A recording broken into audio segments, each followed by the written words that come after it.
Та засмал замаар, цасаар хүчигдсэн замаар эсвэл элс шавар ихтэй бартаа замаар явж байхдаа жолоодлого алдаж аль нэг дугуйт нь эргэлдэхгүй болж газраас хөндөрч байсан нь. Тэгвэл ямар нөхцөлд таны машины жолоодлого өөрчлөгддөг вэ? Түүнийг зохицуулдаг систем буюу дифференциалын талаар мэдэж авцгаая.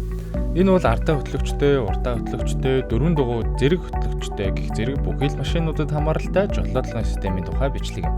Үүнийг ойлгохын тулд эдгээр системүүдийн хамгийн гол зүйл болох дифференциал гэж юу вэ гэдгийг тайлбарлая.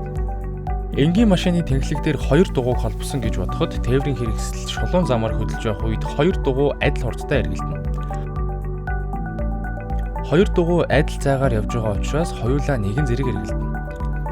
Харин машиныг эргүүлэхэд гадна дугуй нь дотоод дугуйнаас илүү урт зам туулж байгаа учраас гадна дугуй илүү хурдтай эргэлдэнэ. Хэрэв энэ хоёр дугуй хатуу холбоосоор холбосон бол машин эргэх үед хоёр дугуй адил хурдтай эргэлдэнэ.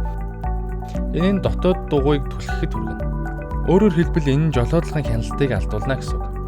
Дифференциал нь хоёр дугуйг мотортой холбож тэднийг тус тусад нь эргэлдэх боломжийг олгодог механик систем юм. Дифференциал нь хоёр дугуйнд хөдөлгүүрээс хүч өгдөг бөгөөд тэднийг өөр хурдтай эргэлдэх боломжийг олгодог. Дифференциалын дотор pinion, ring, side, spider гэх зэрэг хэд хэдэн араа байдаг. Ring араа нь хүчийг хөдөлгүүрээс авдаг бөгөөд тэнхлэгийг эргэхэд тусалдаг. Шууд хөдөлж явах үед spider араа хөдөлгөөнгүй байдаг бөгөөд хоёр дугуй адил хурдтай эргэлдэнэ. Хэрэв эргэлт хийх шаардлагатай бол spider араа эргэлдэж дотор ба гадна дугуй өөрөөр хурдтай эргэлддэг. Энэ нь эргэлт хийх үед маш их ашигтай. Энгийн бөгөөд сэтгэл татамны хэсэг бөгөөд орчин үеийн жолоодлогын тохиромжтой ба аюулгүй байдлыг хангадгаа гэсэн үг. Одоо харин илүү өргөн хүрээтэйгээр авч үзье. Дифференциал хэрхэн хөтлөгчийн системүүдтэй холбогддог вэ? Эхлээд ардаа хөтлөгчтэй машины тухай авч үзье. Энэ бол хамгийн түгээмэл бөгөөд өндөр гүйцэтгэлтэй хөтлөгчийн системүүдийн нэг юм. Жолоодлогын системүүдийг задлахад хөдөлгүүрийн хүч дамжуулгын системээр дамжин хөдөлгүүрээс хүч урт хугацааныг дамжуулах голдорж машины ард байрлах дифференциалын систем рүү хүрч харин дараа нь дифференциал хоёр арын дугуйд хүчийг хувааж хоёр дугуйг адил хурдтай эргэлдүүлнэ. Дифференциал нь мөн дугуйг өөрөөр хурдтай эргэлдүүлж болно. Жишээ нь нэг дугуй газараас хөндөрч эргэлдгүй болбол дифференциал нь дугуйны хоорондох хурд эргэлтийг зохицуулж өгнө. Эдгээр арын дугуй нь машиныг урагш нь хөдлөгдөг, харин урд дугуй нь зөвхөн жолоодлох үүргийг гүйцэтгэдэг. Ардаа хөтлөгчтэй машин нь богино хугацаанд хурд авдаг, ялангуяа спорт тансаг машинд илүү тохиромжтой. Гэвч халтаргаа гулгаатай нөхцөлд ардаа хөтлөгчтэй машин жолоодлогогүй болох эрсдэлтэй байдаг. Одоо харин урдаа хөтлөгчтэй машин дээр авч үзье. Урдаа хөтлөгчтэй машинд хөдөлгүүр ба дамжуулах нь нэг нэгжид холбогдож, энэ нэгжийг нь транзаксл гэж нэрлэдэг. Энэ нь машины урд байрладаг.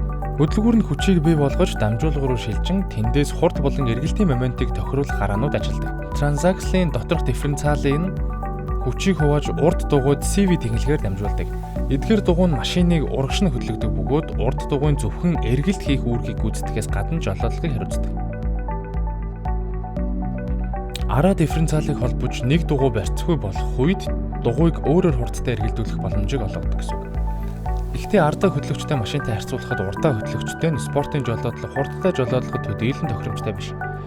Урдаа хөтлөгчтэй нь илүү практик ба үр ашигтай байдлаар бүтээгдсэн бөгөөд өдөр тутмын хэрэглээнд илүү тохиромжтой байдаг. Гэвч замгүй газраар явах болон замын нөхцөл байдлыг урьдчилан тооцоолох боломжгүй болсон үед танд дөрвийг харьцахад дөрөв хөтлөгч ямар ч замд бэлтгэлтэй байж илүү сайн жолоолохтой туслана. Бүх төрлийн замд шаардлагатай барьц ба хяналтыг хангахын тулд тэд хэрхэн ажилладаг вэ гэдгийг харцгаая. Энд хөдөлгүүрийн дараа дамжуулга байрладаг бөгөөд үүний дараа дөрвийг харьцах дөрөв системийн гол хэсэг болох дамжуулга хайрцаг байдаг. Энэ хэсэг нь хөдөлгүүрийн хүчийг урд болон арын тэнхлэгт дамжуулдаг. Дамжуулах хайрцаг нь төр хугацааны 4 болон байнгын 4 гэсэн хоёр үндсэн төрөлтэй байдаг. Төр хугацааны 4 дамжуулах хайрцаг нь дамжуулгаас орж ирэх ерөнхий нэг тэнхлэгт холбогдсон байдаг бөгөөд арын болон урд тэнхлэг рүү гарсан хоёр салаа тэнхлэгтэй байдаг. Энэ нь дотроо 2H, 4H болон 4L гэсэн 3 горимтой. Эхлээд 2H горимын талаар ярив. Энэ горим дамжуулгаас хүчийг авдаг бөгөөд зөвхөн арын дугуй руу хүчийг илгээнэ. Энэ нь энгийн жолоодлогын үед л ашиглагддаг. Урд тэнхлэгийг салгаж арын дугуйны хөтлөгчийн системтэй адил ажилладаг. Дараагийнх нь 4H горим. Энэ нь 4 дугуйтай хөтлөгчийн өндөр хурдны горимоо гэсэн үг.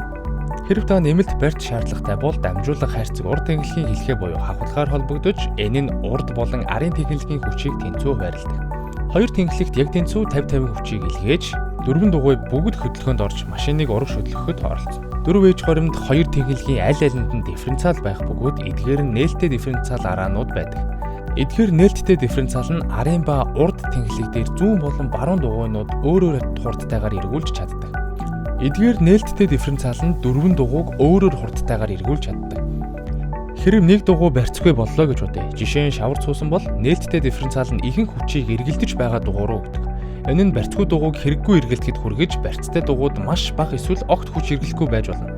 Иймээс 4-4 систем нь иймэрхүү асуудлыг шийдэхин тулд дифференциал хаах механизмтай байдаг. Энэ нь нэг тэнхлэгийн хоёр дугуйг адил хурдтай эргэлдүүлэхийг хүчээр хийнэ. Дифференциал доторх механизм нь хоёр тэнхлэгийн голыг холбож, энгийнээр хэлбэл дифференциалын тэнхлэгээс устгаж байгаа юм.